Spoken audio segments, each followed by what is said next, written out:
भी सब्सक्राइब करें। अस्सलाम वालेकुम, आदाब। तलेगांव न्यूज़ पर आप सभी लोगों का स्वागत है। तो हम आपको बताने वाले हैं हज़रत बाबा ताजुद्दीन रहमतुल्लाह अलैह की दरगाह नाइट का काफ़ी बेहतरीन नज़ारा आप देख सकते हैं इस वीडियो के अंदर। जो दूसरा पार्ट अपलोड कर रहे हैं हम हमारे तलेगांव न्यूज़ चैनल पर, जो काफ़ी बेहतरीन नज़ारा है नाइट का। और आपने पहला पार्ट नहीं देखा होगा तो वो भी देख लीजिए हमारे तलेगांव न्यूज़ चैनल पर। तलेगांव न्यूज़ को लाइक करें, शेयर करें और सब्सक्राइब करें। और वीडियो कमेंट में कैसा लगा है वो ज़रूर बताएं। एंड तक बने रहे हमारे तलेगांव न्यूज़ चैनल पर। कराम, आज की इस वीडियो में हम आपके लिए लेकर आए हैं नागपुर के सुल्तान हजरत बाबा ताजुद्दीन रहमतुल्लाह अलैह की करामात का एक और दिलचस्प और ईमान अफरोज वाकया।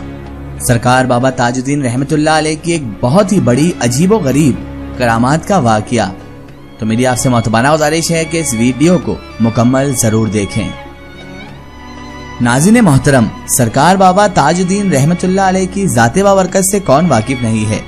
आप हजरत बाबा ताजुद्दीन रहमतुल्लाह अलैह ने अपने दौरे हयात में ऐसी ऐसी करामातें लोगों को दिखाई कि जिससे लोग इस्लाम की तरफ मुतवज्जा हुए और बाबा ताजुद्दीन रहमतुल्लाह अलैह के हल्का आगोश में दाखिल होते रहे। नाज़रीन मोहतरम, सरकार बाबा ताजुद्दीन रहमतुल्लाह अलैह की पैदाइश 21 जनवरी सन 1861 मुताबिक 5 रजबुल मुरज्जब सन 1279 हिजरी में बरोज पीर के दिन नागपुर के करीब कामटी में हुई, जो नागपुर से 15 किलोमीटर के फासले पर आबाद है। यह उन दिनों की बात है जब कामटी में अंग्रेजी हुकूमत की छावनी हुआ करती थी। आप हजरत बाबा ताजुद्दीन रहमतुल्लाह अलैह के वालिद सैयद बदरुद्दीन फौज में सूबेदार थे। पैदाइश के वक्त आमतौर पर तो बच्चे रोते हुए ही पैदा होते हैं, मगर बाबा ताजुद्दीन रहमतुल्लाह अलैह सरकार पैदाइश के वक्त भी खामोश रहे। वहां पर मौजूद औरतें और दाइयाँ जो मौजूद थी, उन्होंने समझा कि शायद बच्चा मुर्दा पैदा हुआ है। चुनांचे आप हजरत बाबा ताजुद्दीन रहमतुल्लाह अलैह को रुलाने के लिए तरह तरह की तरकीबें की गई। उनकी पेशानी और रानों पर दाग दिए गए। तब आप थोड़ा रोकर फिर चुप हो गए। ये दाग आपके जिस्म मुबारक पर आखिर तक नुमाया रहे। आप हजरत बाबा ताजुद्दीन रहमतुल्लाह अलैह का सिलसिला नसब सैयदना इमाम हसन अस्करी सरकार से मिलता है।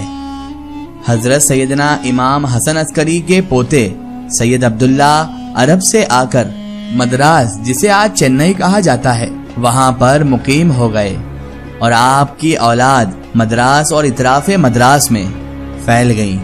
हजरत बाबा ताजुद्दीन सरकार रहमतुल्लाह अलैह के आबा व अजदाद कोलार में बस गए और आप हजरत बाबा ताजुद्दीन रहमतुल्लाह अलैह के खानदान ही की वजह से ये इलाका कोलार शरीफ कहलाता है।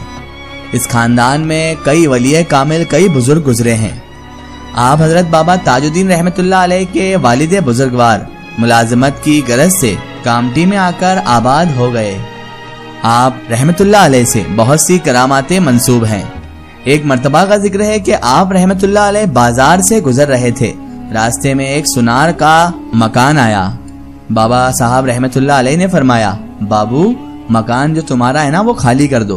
वो सुनार जो था वो आप हजरत बाबा ताजुद्दीन रहमतुल्लाह अलैह का अकीदतमंद था। उसने फौरन ही अपना मकान खाली कर दिया और हुक्म की तामील की। उसी रात उस मकान में पता नहीं कैसे पर आग लग गई पूरे मकान में और सब कुछ जलकर खाक हो गया।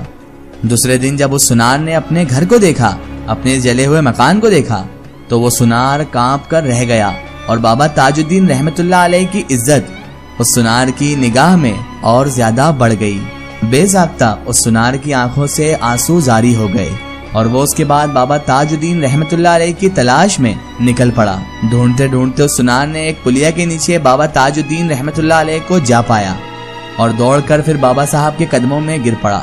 बाबा साहब रहमतुल्लाह अलैह ने इसको और इसके खानदान को आगाहानी से बचाया था और अब तो इस करामत की वजह से बाबा ताजुद्दीन रहमतुल्लाह अलैह की शोहरत दूर दूर तक फैल रही थी और सैकड़ों जरूरतमंद बाबा ताजुद्दीन रहमतुल्लाह अलैह के पास आने लगे। हमा वक्त लोगों की भीड़ आप रहमतुल्लाह अलैह को घेरे रहती थी। एक अकीदतमंद जो आप हजरत बाबा ताजुद्दीन रहमतुल्लाह अलैह का चाहने वाला था, जिसका नाम कुतुबुद्दीन था, उन्होंने ही एक किताब ताजे कुतुबी लिखी, जिसमें उसने हुजूर बाबा ताजुद्दीन रहमतुल्लाह अलैह के बारे में बहुत से हालातों, वाक़ियात और करामात का जिक्र तफसील से किया है। بیان کیا جاتا ہے کہ ایک مرتبہ ایک مجرم بابا صاحب رحمت اللہ علیہ کی خدمت میں حاضر ہوا۔ بابا صاحب نے اسے دیکھ کر فرمایا، جا اے بندے، تجھے ہم نے چھوڑ دیا۔ وہ شخص ایک غریب کسان تھا جس کو زمین کے جھگڑے کی وجہ سے گاؤں کے تمام لوگوں نے ایک قتل کے مقدمے میں پھنسا دیا تھا۔ غریب آدمی اپنے مقدمے کی پیروی نہ کر سکا اور اسے پھانسی کی سزا سنا دی گئی، لیکن اپیل کی اجازت اور مہلت دی گئی تو وہ بابا صاحب رحمت اللہ علیہ کی خدمت میں حاضر ہوا۔ بابا تاج الدین رحمت اللہ علیہ سرکار نے اسے مطمئن کر واپس کیا۔ ہائی کورٹ میں جب مقدمہ اس بندے کا پیش ہوا تو ایک وکیل جج صاحب کی خدمت میں حاضر ہوا اور اس غریب کسان کے مقدمے کی پیروی کرنی چاہی۔ اجازت مل جانے پر اس وکیل نے مختصر سی تقریر سے اس جج کو مطمئن کر دیا اور پھر جج نے سرکاری وکیل سے مشورہ کر کے اپنا فیصلہ سنا دیا اور رام سنگھ کسان جسے پھانسی کی سزا سنا دی گئی تھی، جج نے اسے صاف صاف باعزت بری کر دیا۔ ناظرین کرام، یہاں پر سب سے عجیب اور چونکا دینے والی بات یہ ہے کہ جانتے ہیں وہ وکیل کون تھا؟ وہ وکیل خود سرکار بابا تاج الدین رحمت اللہ علیہ تھے۔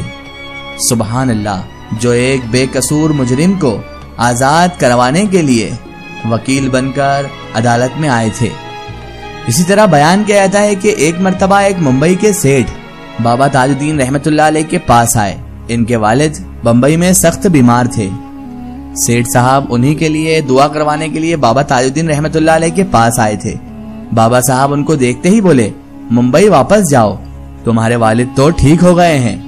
ان سیٹھ صاحب نے بابا تاج الدین رحمت اللہ علیہ کے ان الفاظ کی تصدیق کے لیے بمبئی میں جوابی تار بھیجا، جس کا جواب بمبئی ہی سے ان سیٹھ صاحب کے والد نے ہی انہیں تار کے ذریعے بھیجا اور انہوں نے اس تار میں لکھ کر فرمایا کہ میں اب بالکل ٹھیک ہوں۔ ایک دن ایک شخص بابا تاج الدین رحمت اللہ علیہ کے پاس آیا اور قدموں میں سر رکھ کر التجا کی کہ میری بیٹی سخت بیمار ہے، مہربانی کر کے اسے بچا لیجیے۔ بابا صاحب رحمت اللہ علیہ نے اس شخص کی طرف دیکھا اور تھوڑی سی دیر آنکھیں بند کر بیٹھ گئے، پھر آنکھیں کھول کر یوں فرمانے لگے، جاؤ، اب تمہاری بیٹی تندرست ہو چکی ہے، خطرہ اب ٹل چکا ہے۔ انہوں نے گھر جا کر دیکھا کہ لڑکی کچھ کھا رہی ہے اور بالکل ٹھیک ہے۔ ان حضرات کی بیوی نے انہیں بتایا کہ ایک فقیر دروازے پر بھیک مانگنے آیا تھا، اس فقیر کو کچھ پیسے دینے دروازے پر میں گئی تو میری آنکھوں میں اداسی دیکھ کر فقیر نے پوچھا، کیوں، آخر کیا بات ہے، تمہاری آنکھوں میں اداسی کیسی؟ اس کی بیوی نے بیٹی کا حال سنایا تو وہ فقیر اندر چلا آیا اور اس لڑکی کے سر پر یعنی اس بچی کے سر پر ہاتھ پھیر کر کہا، لو، اب یہ جلدی ٹھیک ہو جائے گی۔ یہ کہہ کر وہ فقیر وہاں سے چلا گیا۔ اس کے جانے کے بعد وہ لڑکی اٹھ کر بیٹھ گئی اور کچھ کھانے کے لیے مانگنے لگی۔ اس طرح وہ بچی چند دنوں میں تندرست ہو گئی۔ سبحان اللہ، سناظرین کرام، یہ شان ہے سرکار بابا تاج الدین رحمت اللہ علیہ کی۔ اگر یہ واقعہ آپ کو واقعی بہت پسند آیا ہے تو کمنٹ میں یا تاج الدین ضرور لکھیں۔ ایک ضروری اطلاع، اگر آپ بھی کسی بزرگ یا اولیاء اللہ کا واقعہ ہمارے چینل سے شیئر کروانا چاہتے ہیں اور آپ چاہتے ہیں کہ ہم ان بزرگ کا واقعہ، کرامات یا کوئی معلومات پیش کریں